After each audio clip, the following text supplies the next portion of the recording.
Il répond surtout à une question essentielle. C'est bien le jeune homme qui est à l'origine du tir. En conclusion, donc à ce stade de l'enquête et sauf élément nouveau, un tir qui aurait été réalisé par un tiers est donc écarté. Qu'il s'agisse d'une personne extérieure au camp, d'une agression, ou qu'il s'agisse d'une altercation avec un membre de sa famille, et plus précisément avec sa compagne. Le chanteur de 27 ans a-t-il voulu se suicider? Ou a-t-il cherché à simuler une tentative de suicide, comme il l'a assuré lors de son audition hier? Sur ce point, le magistrat reste prudent.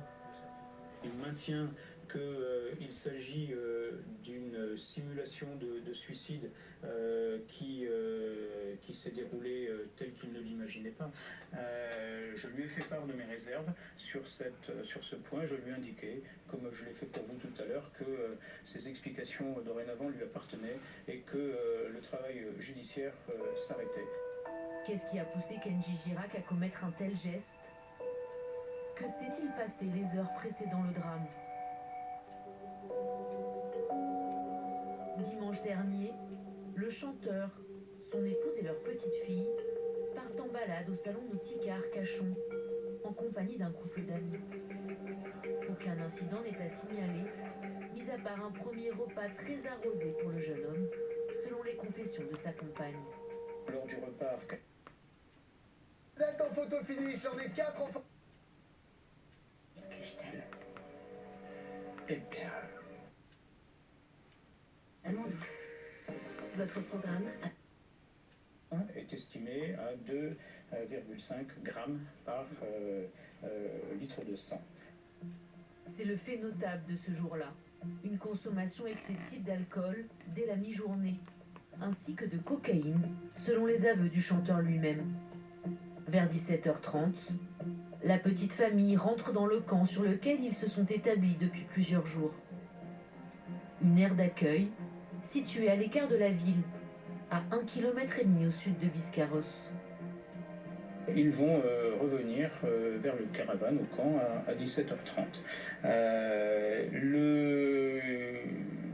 L'horaire tardif fait qu'ils vont quasiment enchaîner avec un repas du soir, un couscous qui a été organisé par une tante.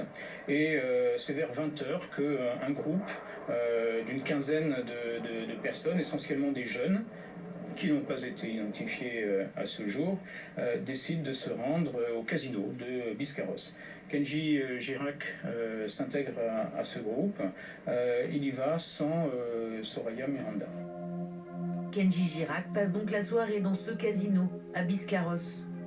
Un petit établissement situé sur la promenade de la cité balnéaire. Des personnes sur place ce soir-là nous ont confirmé la présence du chanteur. Selon ces témoins, le jeune homme est même un habitué des lieux. Et ce soir-là, aucune querelle ni tension particulière n'attire leur attention. La soirée prend fin vers 23h. Kenji Girac et ses proches quittent le casino, en voiture, et rentrent sur le campement. Au petit matin, un peu avant 5h30, le SAMU est appelé pour une blessure par arme à feu. Kenji Girac est grièvement atteint à la poitrine. Il est transporté dans un état grave au centre hospitalier de Pessac. Pour les enquêteurs, impossible d'obtenir des éléments clairs sur ce qu'il s'est passé. Ils vont découvrir à ce moment-là un camp qui est plongé dans le noir. Il n'y a en apparence personne, en tout cas à l'entrée. Et ils vont chercher et sont presque prêts à faire demi-tour parce que, première analyse... Comme l'a d'abord indiqué le chanteur lui-même, ou bien Kenji Girac a-t-il été victime d'une tentative d'homicide? Au fil des auditions, les Manifestement ivres et qu'ils avaient eu une dispute. Et là, la situation va à nouveau se tendre entre eux parce que concrètement, lorsque l'enfant est en train de se réendormir, il la réveille de fait à nouveau, tout simplement en lui parlant, ce qui énerve fortement Soraya Miranda, qui lui explique que dans ces conditions, elle a décidé de partir et qu'il va falloir choisir, que ce sera soit elle, soit lui, mais que l'un des deux va devoir partir.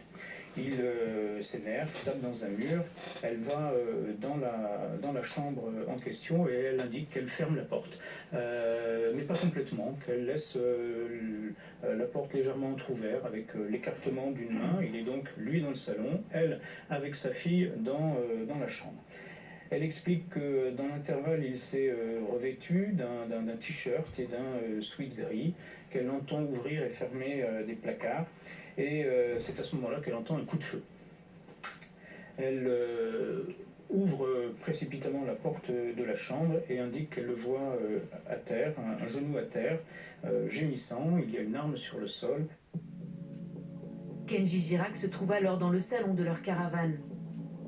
Quelqu'un aurait-il pu lui tirer dessus? D'après les premiers éléments de l'enquête, cette piste est à exclure.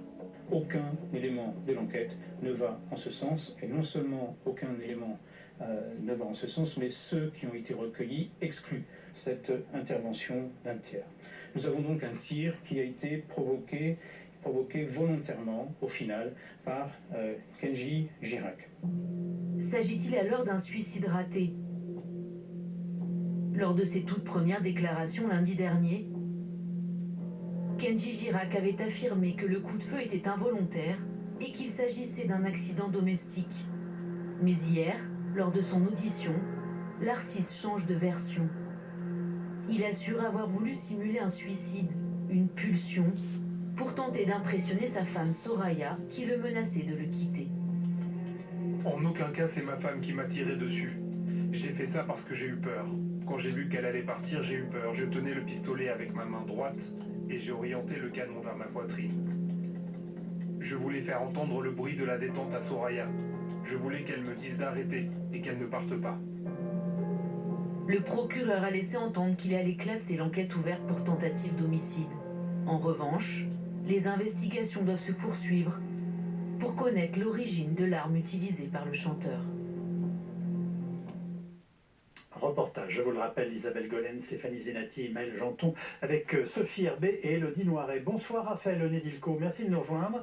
Vous êtes officier de police judiciaire. Je renvoie à votre livre L'Obstiné, les confessions d'un flic qui exhume les cold cases paru chez Studio Fact. La rapidité avec laquelle les enquêteurs et le procureur ont bouclé cette enquête est étonnante. Seulement 4 jours après les faits, on a une idée précise en fait, de tout ce qui s'est passé à cette soirée. C'est ça qui est le plus surprenant, non ?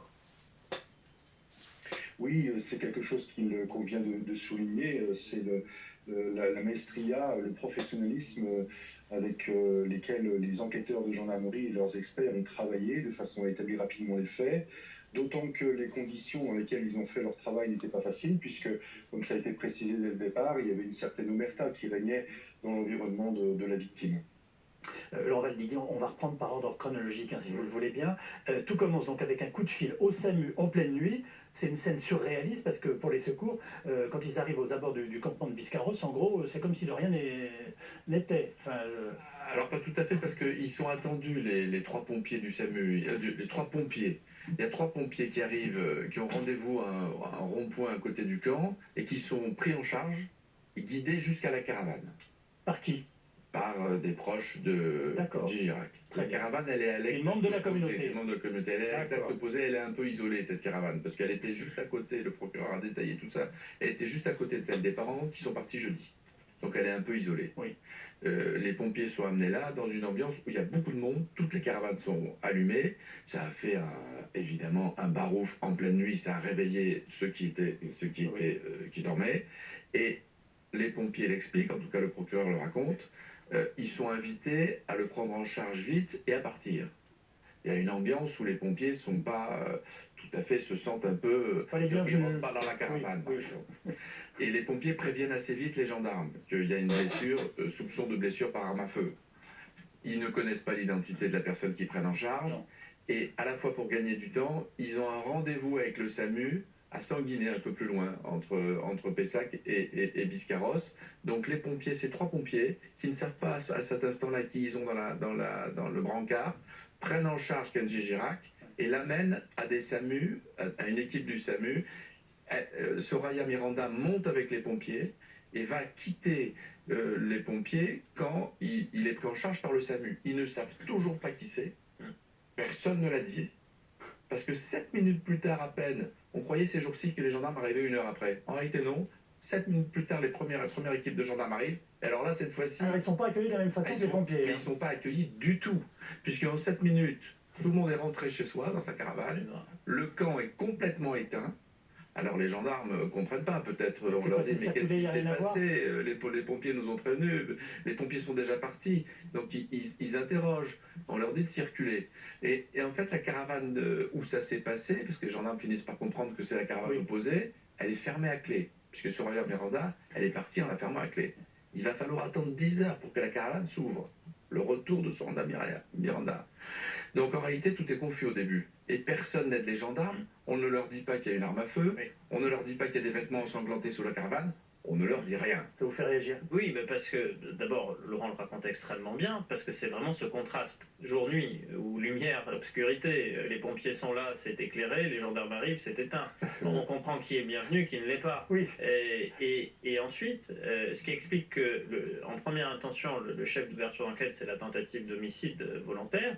C'est précisément que, vu que personne ne dit rien, que tout semble avoir été dissimulé et que l'omerta semble régner, les enquêteurs se disent mais au fond est-ce qu'on ne nous dissimule pas quelque chose, et donc ce qu'on nous dissimulerait ce serait que quelqu'un a tiré sur Kenji Girac, parce que dans ces moments-là évidemment vous prenez l'hypothèse du pire ou des faits les plus graves, et donc le chef d'ouverture d'enquête est au plus haut, et ça n'est qu'après qu'ils se rendront compte que on peut en partie seulement créditer Kenji Girac d'une version qui peut correspondre ou pourrait correspondre à la réalité des faits, mais au départ il n'y a pas de volonté de coopérer, clairement pas. D'ailleurs l'accueil, et le procureur le rappelle dans sa conférence de presse, qui est réservé aux gendarmes, est un accueil hostile. Oui, alors, et il le dit très clairement. J'imagine, Louis de Bouillon, Matignon, vous n'êtes pas vraiment surpris par cet accueil réservé aux gendarmes. Moi, je pense que c'était une situation où il y avait beaucoup de stress. Je pense que c'est une situation où on ne savait pas vraiment ce qui allait se passer. Peut-être Kenji Girac allait-il mourir des suites de sa blessure. Donc, forcément, il y avait un petit peu de tension. Je pense que tous les gens du voyage n'étaient pas non plus au courant de ce qui s'était passé. Il faut aussi rappeler qu'au moment où ça se passe, on est quand même très tard dans la nuit. Si l'on pouvait imaginer qu'il était entre la vie et la mort, ils auraient dû être bien accueillis pour qu'on puisse commencer une enquête. Excusez-moi, Non, bien sûr, mais les pompiers ont été bien accueillis. Ensuite, la gendarmerie, la gendarmerie, c'est autre chose. Je pense qu'il y a dû avoir vraiment un effet de stress, on ne sait pas ce qui s'est passé. Et je pense que forcément, la réaction première, ça a été peut-être avant de parler, peut-être juste comprendre un petit peu ce qui se passait, parce que je rappelle encore une fois que ça s'est passé autour de 6h du matin, un petit peu avant, 5h30, donc forcément les gens du voyage dormaient, et donc quand on entend un coup de feu, quelque chose qui se passe, on ne sait pas ce qui se passe, vraiment, et donc forcément la communauté d'abord voulait peut-être essayer de comprendre ce qui s'était passé avant de vouloir parler, donner peut-être des faux témoignages, ou en tout cas induire en erreur les gendarmes. Vous êtes un excellent avocat en tout cas, je tiens à le dire ce soir. Bon, les gendarmes savent que c'est pas facile d'enquêter dans le milieu, parce qu'en plus, enfin, je précise par ailleurs que visiblement la scène avait été très largement nettoyée. Mais c'est pas une surprise pour vous? Malheureusement, j'ai pas la même vision idyllique de notre ami, puisque moi, ça a été mon métier pendant des années.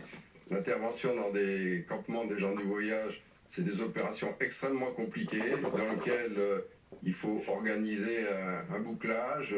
On est souvent appuyé par un hélicoptère, des équipes cynophiles, de façon, si vous voulez, à ce que ça reste calme. Si les gens arrivent dans un campement en nombre pas suffisant, c'est ce qu'on leur dit, circuler, il n'y a rien à voir, on ne les laisse pas rentrer. Donc ils ont un système clanique qui fait qu'ils ne savent pas d'ailleurs a priori quand les gendarmes ou les policiers arrivent qu'est-ce qu'on leur veut, mais la première réaction, c'est une réaction de solidarité entre eux, et on ne laisse pas les policiers et les gendarmes rentrer, contrairement à des habitations normales. Donc c'est toujours des opérations compliquées, dangereuses, et il y a souvent... Dangereuses? Ah ben c'est dangereux bien sûr, puisque c'est des gens, si vous voulez, qui sont capables de faire le coup de poing. Et ils ont des armes de chasse puisqu'ils sont chasseurs, et il y a eu de nombreux cas dans l'histoire, si vous voulez, de la gendarmerie et de la police où des interventions dans les campements ont mal tourné. Vous nous confirmez que les gendarmes ont hésité à vraiment entrer dans le camp parce qu'ils sont arrivés, c'est le noir total que vous décriviez il y a quelques instants. Non, ils étaient obligés d'y aller puisque les pompiers les avaient prévenus qu'ils prenaient en charge quelqu'un qui était blessé. Le procureur a expliqué cet après-midi qu'ils avaient failli faire demi-tour. Le procureur a donné un petit détail qui raconte tout ça, c'est qu'il a fallu que les gendarmes, c'est la plaque d'immatriculation de la Porsche Cayenne qui a donné l'identité de Kenji Girac. Personne ne leur avait dit qui c'était. Les pompiers ont pris en charge un blessé en caleçon. Et les gendarmes sont arrivés, on leur a dit circuler, il ne s'est rien passé, les pompiers l'ont pris en charge. Voilà. Personne, tout le monde, les 80 caravanes qui sont là, tout le monde est de la famille de Kenji Girac. Tout le monde sait que c'est lui qui a été blessé. Tout le monde sait que c'est une personnalité connue. C'est le Français qui vend le plus de disques. Probablement que les gendarmes qui sont intervenus de Pariantis, qui sont venus ce jour-là, le connaissaient. Personne ne leur a dit l'identité. Il a fallu aillent sur leur machine, tapoter l'immatriculation de la porte et se rendre compte qu'il s'agissait d'une personnalité connue et que donc du coup leur enquête évidemment allait être une enquête importante. Et Guillaume Fard, je vous donne la parole tout de suite après, visiblement la scène a été nettoyée dans tous les sens du terme. Je rejoins encore une fois ce que disait Laurent, la caravane est fermée. Alors que c'est un lieu qu'il va falloir expertiser. D'ailleurs, elle finira par être placée sous scellé et non sans mal par les gendarmes. Ensuite, l'arme a disparu, le chargeur a disparu, la chemise de la balle a disparu et la balle elle-même n'est pas retrouvée tout de suite. Bon, ça fait beaucoup de pièces à conviction qui tardent à être remises aux enquêteurs. Lesquels enquêteurs devront parlementer pour les obtenir, avec un système qui reste, quoi qu'on en dise, patriarcal, puisque c'est le père de Kenji Girac qui... Après, pour parler... Je vais détailler son rôle parce qu'il a été exceptionnel. Mais donc, en tout cas, il n'y a rien de facilitant. Et il n'y a rien qui atteste d'une bonne coopération ou d'une relation fluide et pacifiée aux militaires de la gendarmerie. Ils n'ont pas fait l'objet de violence, il n'y a pas eu de heurts, ni de coups, ni d'échanges de violence ou de nécessité de recours à la force, mais tout de même, c'était à tout le moins un accueil froid, voire dans certains cas, il y a eu des tentatives de dissimulation, au moins au départ, de ce qui s'était clairement passé. Alors, Candice Mahou, Kenji, au même moment, donne aux enquêteurs en fait une première version, et tout de suite, en revanche, innocente sa compagne. Hein.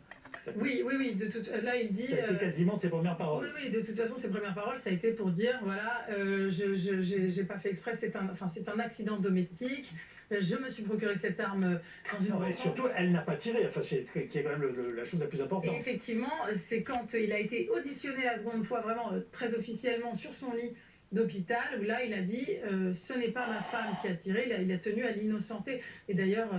c'est sans doute la raison pour laquelle aussi... J'avais cru comprendre qu'il avait voulu le faire vraiment quasiment d'emblée, enfin dans les... Non, alors là aussi, encore une fois, c'est des détails très précis que le procureur a donnés et qui fermeront la porte à plein de soupçons extravagants.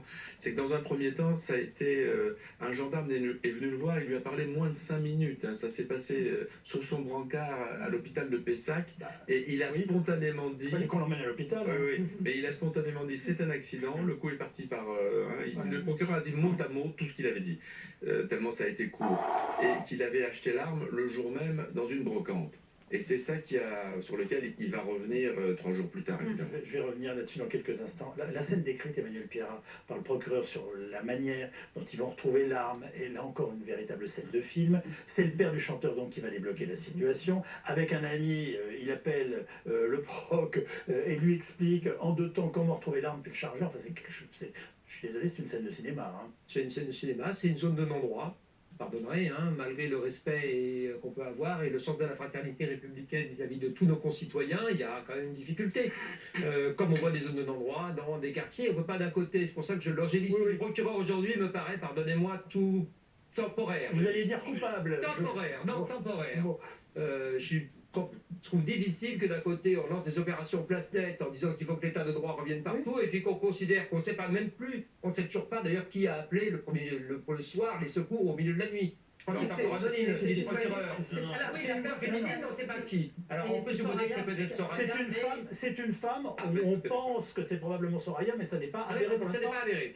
Alors attendez, parce que... Le procureur a dit qu'il ne le savait pas. Il ne le sait pas, ok. C'est une femme qui passe ensuite le téléphone à Soraya, qui peut expliquer ce qui se passe. Donc il y a une peu d'autres personnes. Alors pardonnez-moi, si je comprends bien, il y a d'abord une femme avec le portable de Soraya, et ensuite Soraya. Voilà. Donc, pardonnez-moi, mais ça fait un début de chronologie qui quand même reste assez énigmatique. Je ne suis pas sûr qu'aujourd'hui, en 2024, la police judiciaire, inclus dans la gendarmerie, puisse considérer qu'il n'y a plus rien à voir circuler.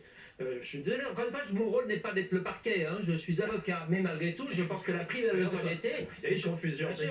Non, mais je défends des artistes aussi, donc je sais ce que c'est. Et la prime, on peut être chargé parce qu'on est notoirement connu et parce qu'on est une star, etc., de la musique, de la chanson, du cinéma. Et à l'inverse, je trouve dérangeant qu'il y ait une prime à la notoriété. Oui. Il a bien payé, il a déjà sévi. Dans les deux sens, oui. Mais on ne peut pas donner ça comme exemple ensuite aux gamins en leur disant la cocaïne, le col 45, c'est pas un problème à partir du moment où vous avez souffert d'une peine de cœur. Enfin, pardon, il y a un petit décalage, je pense, pédagogique à refaire dans cette saison particulière de 2024. Bon, Louis de Gouillon-Matignon, quand même, est-ce que vous comprenez qu'on puisse être surpris des façons dont dont est menée une enquête dans ce milieu qui est par ailleurs attachant, où on y trouve des tas de gens de grande qualité. Enfin voilà, et vous semblez ne pas le percevoir, et ça m'inquiète un peu pour votre équilibre. Non, je prends un peu de distance par rapport à tout ça, parce qu'il y a beaucoup de sensationnalisme, alors qu'en fait tout ça n'est pas, c'est un fait divers, et on met bien évidemment les projecteurs parce que c'est Kenji Girac. Il arrive des événements comme ça, beaucoup en France, et bon, tout le monde essaye de faire un petit peu monter les choses, c'est pas si intéressant que ça, je crois, et je pense qu'il faut aujourd'hui essayer plutôt d'avoir se poser la question de savoir pourquoi est-ce qu'on en arrive à telle situation. Bon, ça c'est autre chose. Non, là où je suis en désaccord avec vous, cher monsieur, c'est sur la question de la dimension clanique des gens du voyage. On n'est pas du tout dans un système de clan aujourd'hui. Les gens du voyage sont des citoyens français qui possèdent des terrains, qui sont sur des pérégrinations estivales à partir du mois de mai jusqu'à fin septembre et qui ont un mode de vie semi-nomade. Donc on est très bien les gens du voyage. Ils étaient jusqu'à récemment soumis à des législations qui étaient très discriminantes, notamment les carnets anthropométriques, puis les carnets de circulation, puis les livrets de circulation. Il faut se rappeler que les gens du voyage ont été internés pendant la Seconde Guerre mondiale. Certains ont été exterminés et envoyés en Allemagne et en Pologne. Donc c'est quand même une population qui a toujours été l'objet de discrimination de la part de l'État. Donc forcément, quand il est 5h30 du matin, excusez-moi, que tout le monde dort, qu'on entend un coup de feu, quand on va arriver les gendarmes, on n'est peut-être pas tout de suite aux aguets en train d'essayer d'expliquer ce qui s'est passé parce que tout simplement, on ne sait pas ce qui s'est passé. Donc je crois pas qu'il y ait une dimension clanique. Je pense qu'au contraire, quand il y a un sujet qui est grave, la communauté fait appel à l'État. Moi, le nombre de coups de téléphone que je reçois pour demander de l'aide sur la partie droit administratif, droit pénal, alors je suis pas avocat, mais je peux donner de temps en temps quelques conseils pro bono, mais si vous voulez, aujourd'hui on n'est plus dans cette dimension de on ne connaît pas les gens du voyage, ce sont des gens qui sont une espèce je suis obligé de vous dire, tout ce que vous venez de dire est historiquement vrai, mais n'explique absolument rien de ce comportement, en tout cas dans une république française. Sinon ça veut dire que les familles juives qui ont été déportées pendant la Seconde Guerre mondiale ne pourraient pas présenter leur carte d'identité aujourd'hui dans la rue quand on les arrête. Mais non, mais ça n'a rien à voir parce que jusqu'à récemment les gens du voyage avaient quand même des livrets de circulation. C'est l'argument que vous utilisez à contrario. J'utilise un argument qui est très simple et qui est de dire en fait les gens du voyage à travers toute leur histoire ont été discriminés par les États, donc forcément il y a un petit peu une forme de méfiance au début dans le premier rapport avec l'État. Et ensuite ce dont je parle c'est qu'il n'y a pas de comportement particulier, encore une fois il y a 400 000 citoyens français qui ont un mode de vie itinérant, et là on parle énormément de Kenji parce que ça fait beaucoup d'audimat, mais je crois pas qu'il y ait une situation particulière, je pense pas que les gendarmes aient été menacés, qu'ils n'étaient pas bien accueillis ou quoi que ce soit. Aujourd'hui les gens du voyage collaborent avec la justice, donc je pense pas, c'est juste que je suis en désaccord sur des éléments très importants dans l'enquête qui ont disparu, notamment l'arme. Ils sont arrivés, tout était fermé, et ça ne se fait pas partout et dans toutes les enquêtes, même si voilà, vous trouvez normal des choses qui, de mon point de vue, et je pense pour beaucoup de nos téléspectateurs, ne le sont pas. Elles sont pas particulièrement exceptionnelles, c'est juste que je dis, elles sont condamnables, mais elles sont pas exceptionnelles. Bonsoir Boris Karlamov, vous avez passé toute cette semaine avec les membres justement de cette communauté. On apprend d'ailleurs qu'ils ont quasiment tous des biens de famille. Qu'est-ce qui vous a marqué dans leur attitude et finalement dans leur état d'esprit ?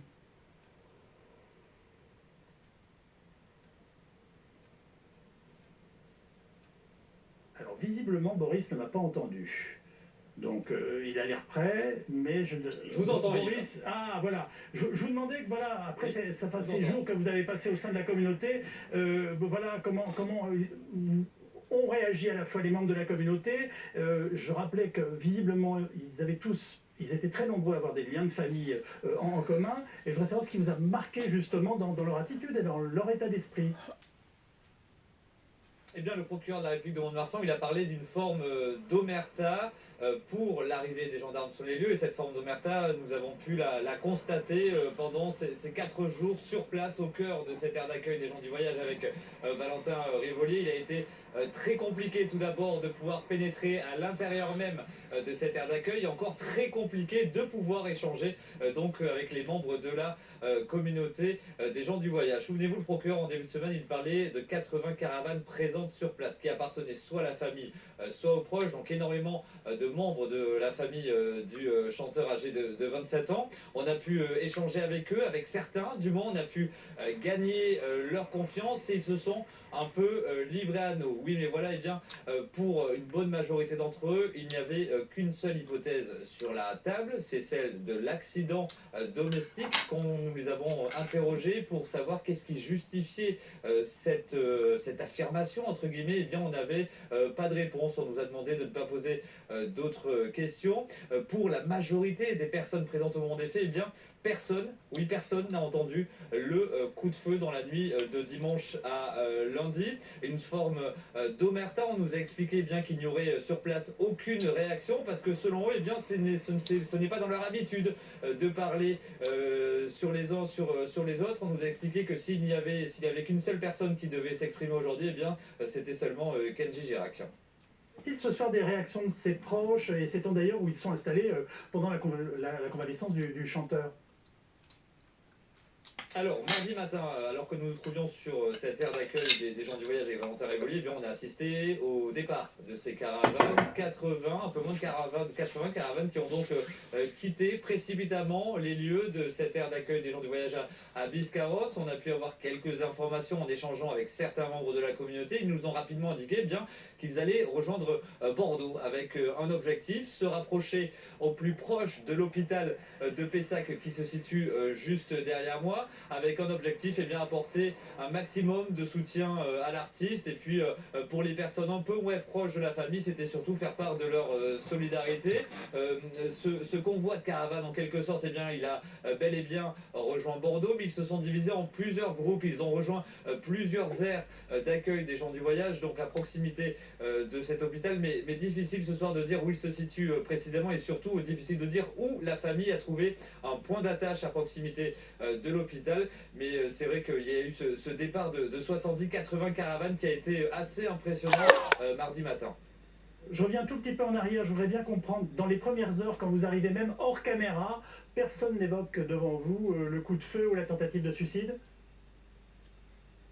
Personne n'évoque ces pistes-là. Déjà, dès les premières heures, on nous fait comprendre qu'on n'est pas les bienvenus sur place parce qu'il y a beaucoup de colère, il y a beaucoup d'excitation dans l'air. On arrive quelques heures après l'arrivée des gendarmes qui ont procédé à des constatations. Et puis au fil des temps, la tension est rapidement descendue. On a pu échanger avec 1, 2, 3, puis au final avec une dizaine de personnes au sein même de cette aire de voyage. On n'a eu aucun souci à dialoguer avec ces personnes. Il n'y a eu aucune animosité à notre rencontre. Le dialogue était assez fluide et puis surtout on a eu beaucoup de réponses à nos questions. Ils nous ont appris beaucoup de choses sur leur communauté, comment est-ce qu'ils fonctionnaient et pourquoi surtout il y avait cette sorte d'omerta. Je le rappelle encore, ces personnes elles nous expliquent eh bien, que si une personne doit s'exprimer aujourd'hui, ce sera Kenji Girac et lui seul qui prendra la parole. Donc après ce qu'il s'est passé dimanche soir à Biscarrosse. Merci pour toutes ces précisions Boris, avec Léa Caboche, donc en direct de Biscarrosse dans les Landes. Candice Mahou, est-ce qu'on a des réactions de personnalités ou de proches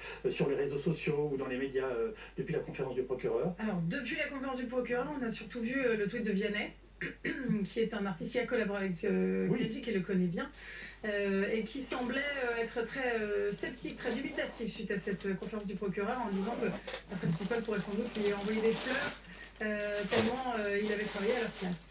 Donc un tweet un peu ironique, en disant qu'effectivement il n'aurait sans doute pas dû donner tous ces détails. Quel est le sous-entendu? Qu'il aurait trop évoqué la vie privée ou qu'il a été, je dirais, tellement bienveillant que ça en devenait excessif? Non, qu'il avait donné trop de détails justement et qu'il a passé 1h30 à détailler tout ça et que c'était presque indécent. Après il faut comprendre que c'est le point de vue d'un artiste qui est évidemment...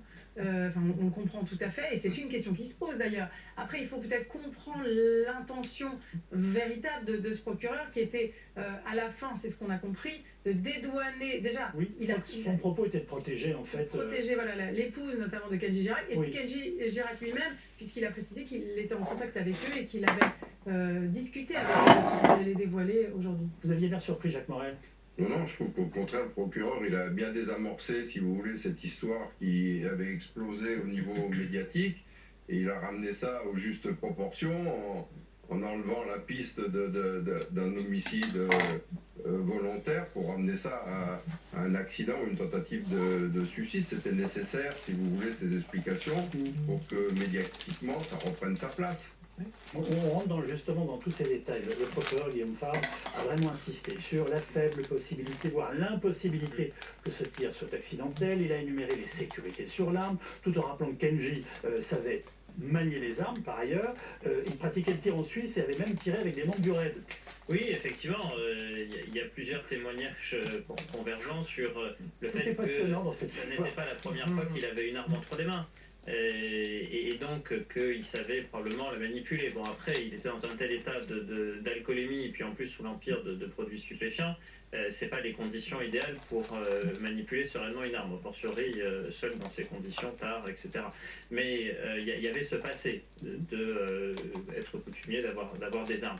Maintenant, sur la provenance de l'arme elle-même, effectivement, Kenji Girac reste très mystérieux. D'abord, sa version a changé. Il y avait l'histoire de la brocante à la thèse de bûche, bon, c'était bien tenté, qui était assez peu convaincante. Finalement, il revient dessus en disant et en donnant une version qui est probablement plus crédible, qui est l'acquisition pour la somme de 500 € auprès d'un homme dont il ne divulgue pas l'identité, dont on ne sait pas qui il est.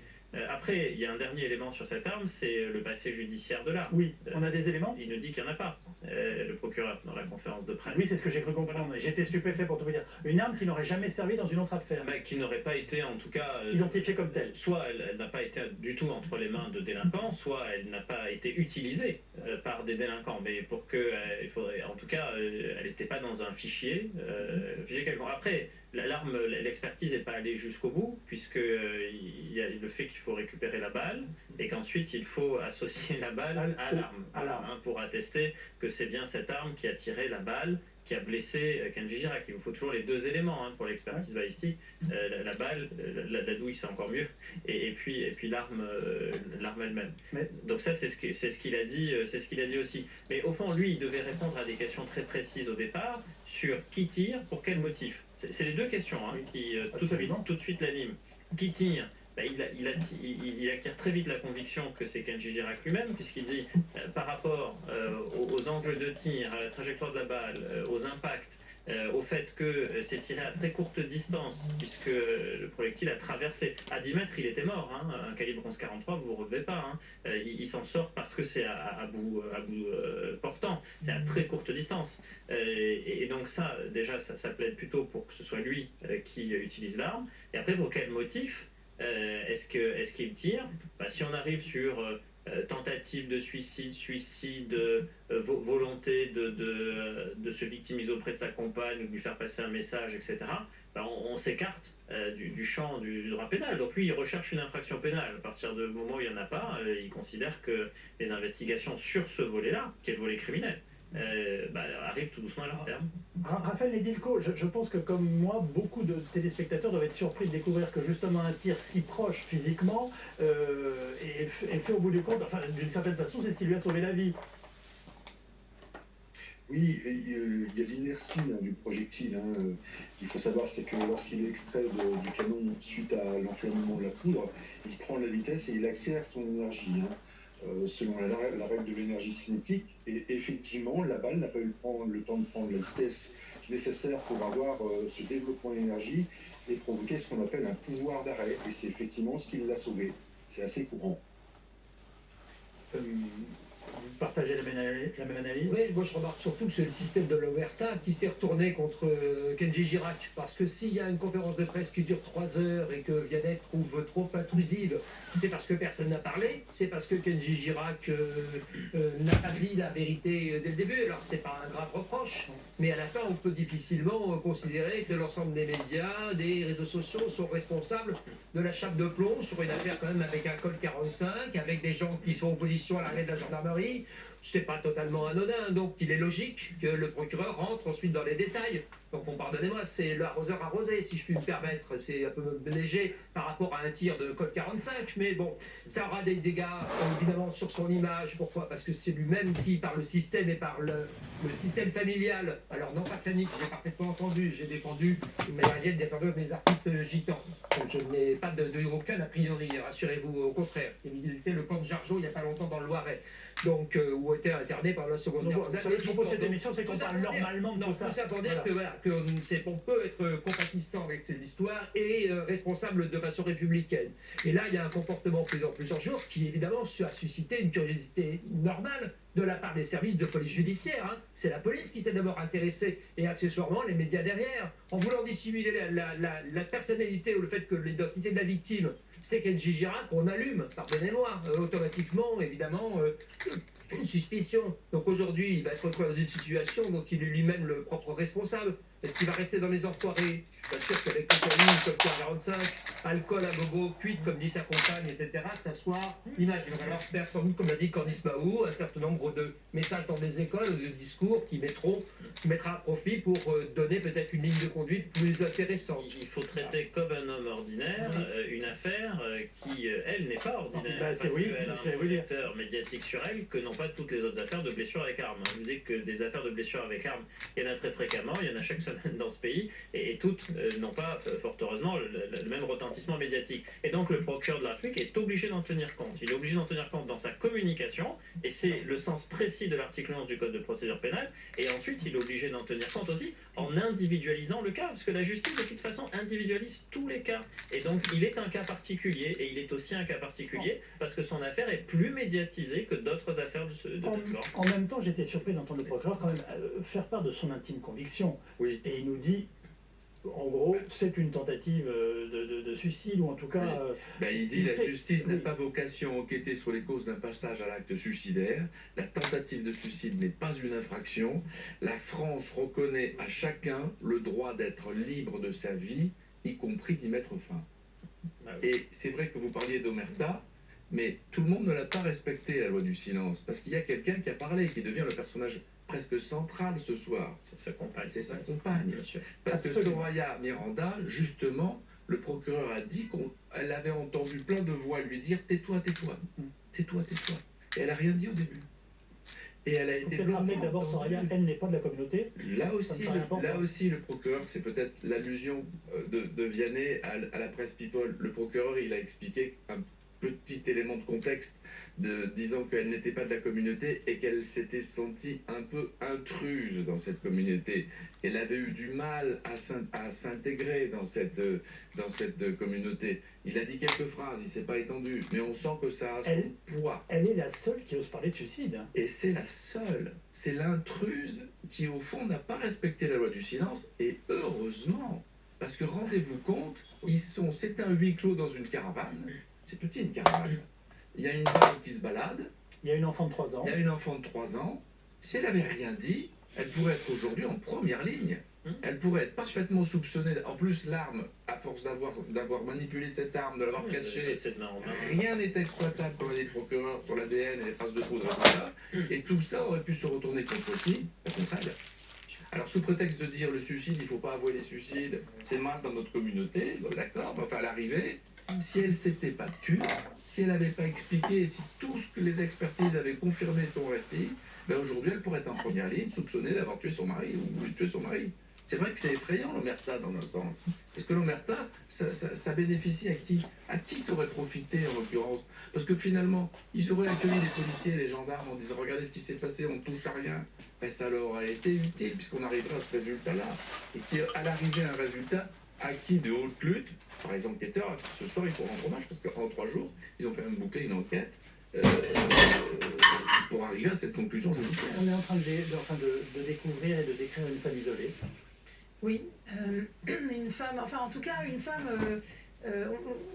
on a la confirmation qu'elle aimait vraiment, ce qu'elle voulait, c'était la discrétion. Et c'est ça qui est assez terrible, c'est que, effectivement, et c'est là où Vianney intervient, et quand il dit, c'est que là, toute leur vie, on sait quand ils se sont rencontrés, à partir de quand ils ont emménagé ensemble, enfin, ça c'est vrai, est-ce que c'est vraiment utile? Enfin, vous voyez ce que je veux dire, on peut résoudre une affaire sans, certes, c'est un personnage public, mais est-ce qu'il y avait absolument besoin de tout dévoiler, sachant qu'elle aime cette discrétion?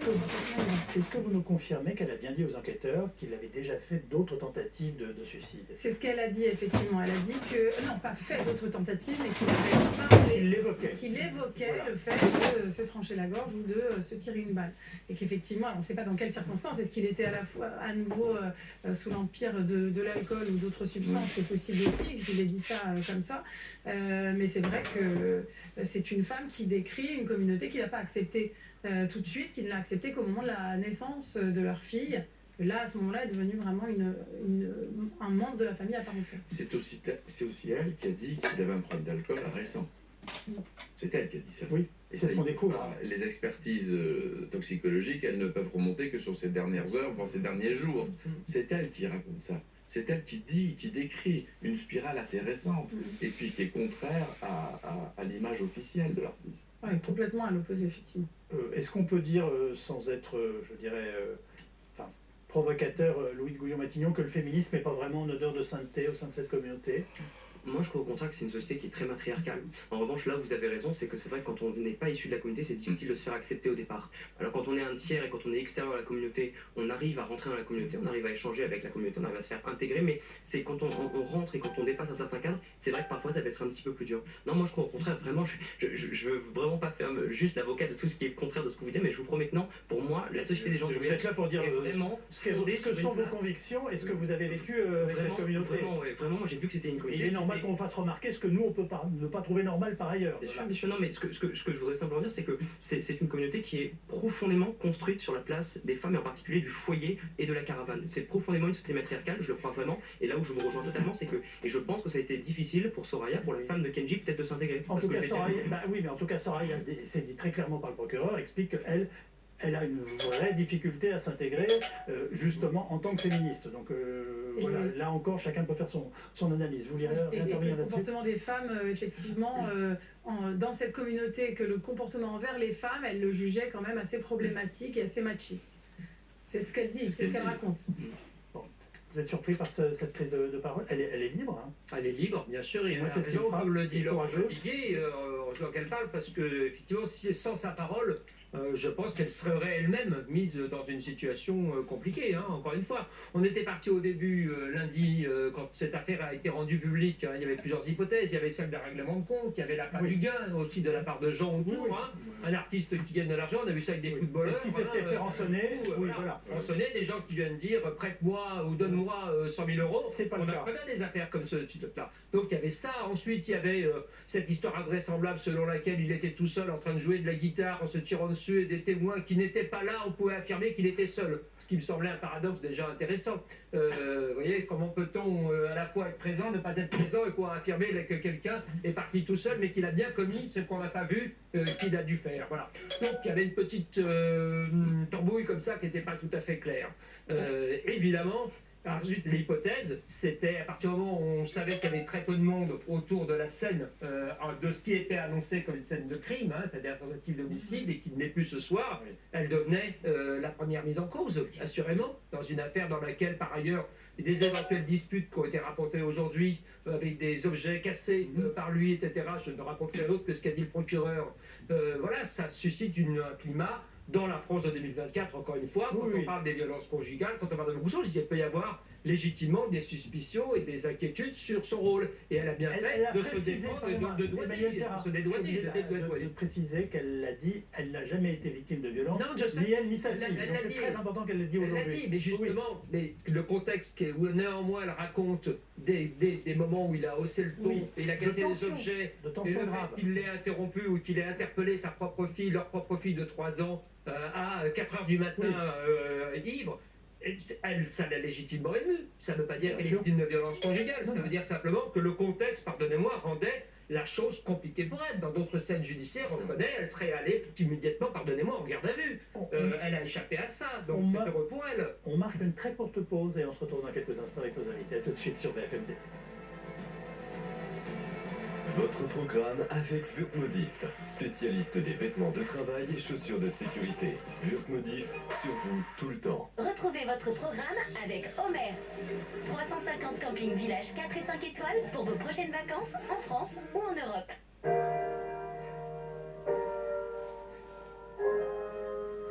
Essoufflement inhabituel. Prise de poids rapide. Pieds et chevilles gonflés. Fatigue excessive.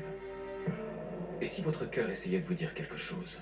Si vous constatez un ou plusieurs de ces signes, surtout après 60 ans, vous souffrez peut-être d'insuffisance cardiaque. Parlez-en à votre médecin.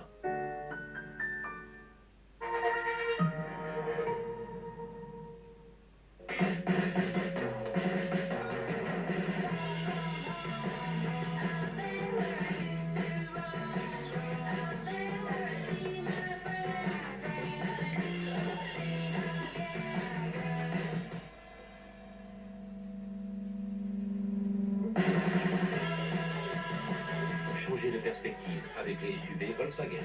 Et en ce moment, profitez du nouveau T-Cross à partir de 219 € par mois. Volkswagen. Trouvez une super offre sur votre hôtel, tout simplement. Sur Trivago, choisissez votre destination et vos dates de séjour. Cliquez sur Rechercher et c'est parti. Comparez les prix d'un même hôtel et économisez jusqu'à 30 € par nuit. Hôtel Trivago. Voilà, tire un peu plus et décale. Comme ça qu'on va faire pour 18 mois. Oui. On a tous besoin de quelqu'un sur qui s'appuyer. Alliance avec vous de A à Z. En ce moment, tentez de gagner 2 places pour Paris 2024 pour toute souscription d'un contrat d'assurance Alliance. Impossible de dormir? Grâce à sa formule à base de mélatonine et de plantes, Somnifort 4 actions vous aide à retrouver un sommeil paisible naturellement. Somnifort, un sommeil sans effort. Pour vivre toujours à fond, il faut de bonnes articulations. Forteflex Max de Forte Pharma. Un fort dosage en glucosamine et chondroïtine pour des articulations de champion. Et pour décontracter les muscles, découvrez Forteflex Flash. Forte Pharma, portez-vous mieux. Les belles au bois dormant d'aujourd'hui ont très bien capté comment se faire réveiller en beauté. Donc je disais, chez Aldi, le pain et les viennoiseries sont cuits en magasin, et ça, tout au long de la journée. Aldi, place aux nouveaux consommateurs. Et retrouvez notre baguette cuite sur place au prix discount de 39 centimes chez Aldi. Cofidis présente, projet numéro 42, l'isolation.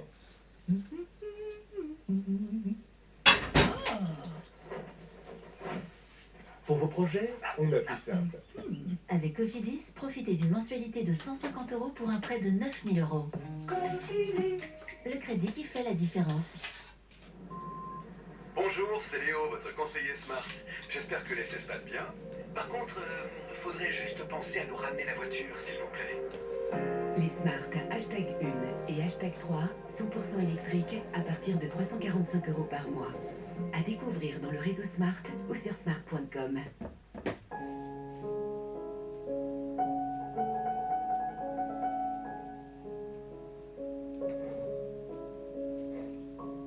Ma reine d'amour pour toujours. Mauboussin, ma reine d'amour numéro 1.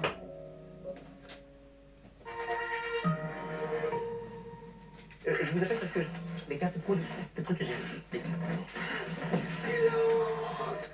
Donc je vous disais. Pour valider les notes de frais de vos équipes, ça se fait en un clic sur votre compte Shine. Oh super. Le compte pro en ligne avec les pros. Elle, c'est Léa chez Jardiland, qui n'en revient pas de ce qu'elle voit. Elle s'imagine avec Gunther sauter au milieu de leurs plantes vertes claires, vertes foncées. Ils se balancent des coussins, bon, pourquoi pas. Ils sont comme ça, Gunther et Léa. Ils vivent d'amour et d'idées fraîches. Des fleurs qui tournent, cœur-cœur et des amis. Ils l'aiment comme ça, leur vie. Et si en plus notre conseiller lui donne ses petits secrets, alors là... Jardiland, cultivez votre bien-être. L'olivier en tigette éclose est à 12,99 €. Un matin, je prends ma voiture, j'ai un accident, puis là, la Massif m'a proposé de faire réparer ma voiture avec des pièces de réemploi. Et alors, vous fallait quelle pub pour montrer ça? Ce que je montrerai, les dessins de mes petites filles. Elles sont fascinées par cette voiture, et grâce à la Massif et aux pièces de réemploi, la voiture peut rester dans la famille. Putain! La cuisine en extérieur devient meilleure avec les barbecues électriques Ninja Woodfire. Avec votre four d'extérieur, préparez vos authentiques pizzas en moins de 3 minutes. Partagez de savoureuses rôtisseries avec le goût intense des flammes grâce à Ninja Woodfire. Avec votre barbecue connecté, cuisinez vos grillades et fritures à l'air facilement. Surveillez précisément vos cuissons à distance grâce à l'application. La cuisine en extérieur devient meilleure avec Ninja Woodfire. Ah, et pour la couleur, taupe, évidemment. Ouais, mais il faut que ça pète. Ça fera des rangements en hauteur. Moyen haut. Nous, ce qu'on voudrait, c'est un îlot central. Sur le côté. Enfin, sur le côté de l'îlot. Sur le côté. Très bien. Plan de vie, fabrication, poste de votre cuisine. Avec SoCook, tout est clair, même si vous ne l'êtes pas toujours. SoCook, des cuisinistes pas comme les autres. Your Art, c'est le site pour tous les amoureux de l'art. Pour montrer, mais aussi exposer et vendre. Pour acheter, collectionner ou offrir. L'art enfin accessible à tous est sur Your Art. 6 mois gratuits si vous êtes artiste sur yourart.art.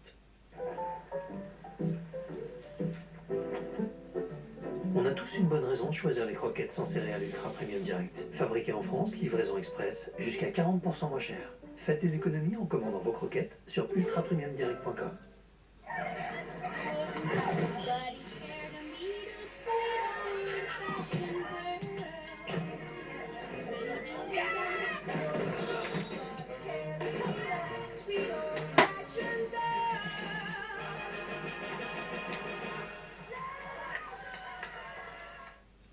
La super promo vient d'atterrir. Le compte à rebours pour les vacances d'été est lancé. Jusqu'à moins 15% sur nos vols. Réservez maintenant sur easyjet.com. Get out there. Votre programme avec Wurtmodif, spécialiste des vêtements de travail et chaussures de sécurité. Wurtmodif, sur vous tout le temps. Retrouvez votre programme avec Homer. 350 campings villages 4 et 5 étoiles pour vos prochaines vacances en France ou en Europe.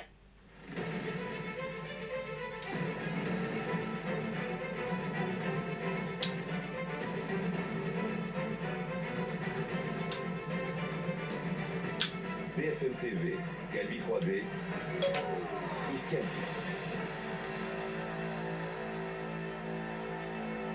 Merci à vous qui nous rejoignez sur BFM TV. Nous sommes ensemble jusqu'à 20h30. Kenji Girac s'est donc tiré tout seul une balle dans la poitrine. C'est la conclusion de l'enquête ouverte par le procureur de Mont-de-Marsan. Les conclusions des experts et notamment la balistique ne laissent aucun doute sur ce qui s'est passé dans la nuit de lundi à mardi dans cette caravane pour le procureur.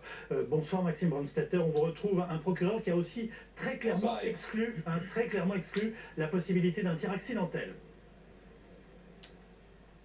Oui, il a bien expliqué, il a détaillé l'arme qui a été étudiée par des experts, passée même au crible des fichiers de la gendarmerie pour voir si elle avait déjà servi. Et il a bien dit que cette arme avait non seulement plusieurs sécurités, mais plusieurs sécurités en état de marche, notamment une pédale à l'arrière de la crosse qui en fait oblige la personne à la serrer dans sa main pour pouvoir tirer.